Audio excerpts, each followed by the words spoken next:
Men think they own women because patriarchy teaches them to be entitled. This brings us to Law 47 of the 48 Laws of Power. Do not go past the mark you aim for. In victory, learn when to stop. Male entitlement is not just overreach, it's a weapon of control. It twists love into dominance, relationships into power plays, and society into a system that thrives on exploiting women. Patriarchy doesn't just allow this entitlement, it rewards it, making it harder to recognize and even harder to challenge. In relationships, male entitlement is disguised as care. Men feel entitled to dictate what women wear, who they see, and how far their careers can go. They don't just hold women back, they sabotage them. Whether it's undermining career opportunities or pressuring women to having children to limit their independence, these actions are deliberate. Even the subtle forms of entitlement, like dismissing boundaries or demanding constant attention, are deeply manipulative. Women often misinterpret these behaviors, thinking patience or love will lead to change.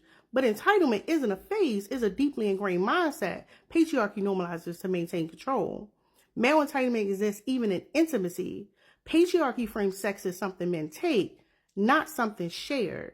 Women are denied pleasure on purpose. Insecure men weaponize intimacy by withholding pleasure, using it to reinforce dominance over their partner's bodies.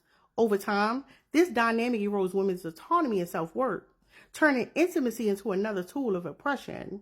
Male entitlement doesn't just stop in relationships. It infiltrates every aspect of society. Workplaces excuse harassment, blocking women from leadership roles, and uphold wage gaps under the guise of maintaining standards.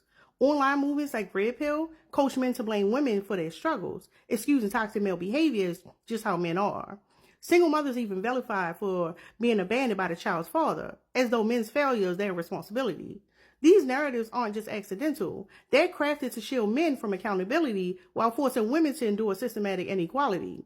The emotional toll of male entitlement is relentless. Women are expected to endure emotional labor, sacrifice their autonomy, and accept control as love. Subtle entitlement, like expecting forgiveness for repeated offenses or demanding time and energy without reciprocation, gradually drains women until they're emotionally depleted. This exhaustion is why women initiate 70% of divorces, not because they don't value relationships, but because they refuse to remain in ones that devalue them. Patriarchy's greatest trick is making women feel guilty for wanting more. Male entitlement isn't just selfish, it's destructive.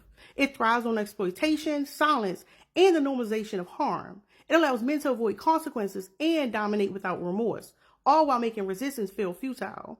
The most sinister part is all designed to look normal. Stop giving men the benefit of the doubt. Recognize these patterns, refuse to settle, and demand relationships that don't drain you. Share your experiences in the comments. Make sure you watch the rest of this series. And before TikTok disappears, follow me on YouTube for future breakdowns.